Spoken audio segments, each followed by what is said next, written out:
I'm sure we all already know about how Disney is slowly but surely taking over the filmmaking industry. But I believe that most people don't understand what happens to these companies after they become acquired by the Titan of the Mouse. Today, I'm going to try to explain what happens to them.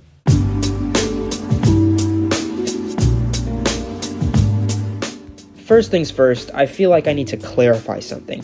Disney is not a monopoly, at least not yet. There's still just enough competition for things to not look suspicious. On the one hand, Disney only owns roughly about 30% of the entire film market. On the other hand, Disney owns 38% of the entire freaking film market, and that number is still growing. Warner Brothers, on the other hand, the closest competitor to Disney, only has about 13.8% of the entire market. With such a dominant force on the market, it's no wonder why people are so paranoid of Disney. And it's not just the amount of companies Disney is taking over. It's also what they do to them.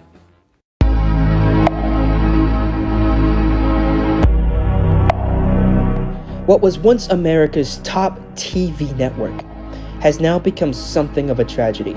The company is still up there with Fox, NBC, and CBS, sure, but it has been bouncing between 3rd and 4th place since 2002. What's far worse is how ABC has been decreasing in value. In 1996, when Disney purchased and acquired ABC, it was worth $31 billion in today's cash. Now, they're only worth about $1.7 billion. They have depreciated so much in value because Disney just simply doesn't care about them anymore.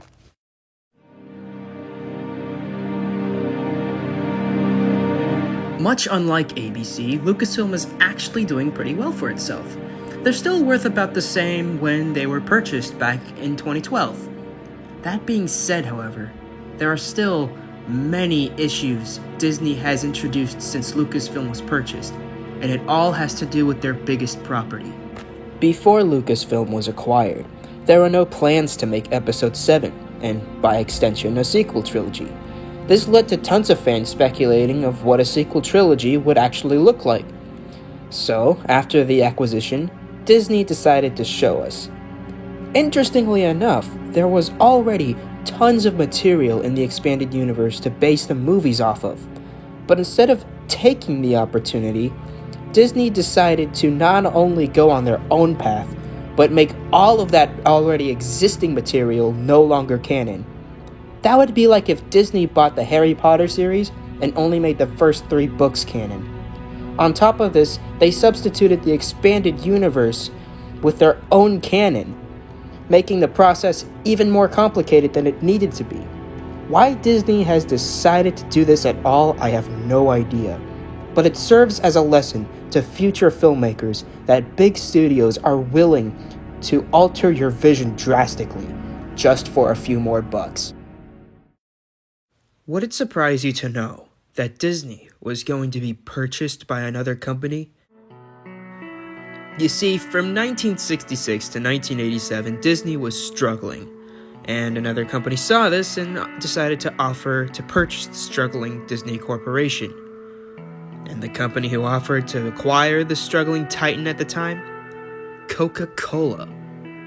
If this deal would have gone through, the soda company would have complete control over Disney. Of course, Disney refused, but I can't help but wonder what the Titan of the Mouse would look like today if Coca-Cola were controlling them. Would Disney even exist?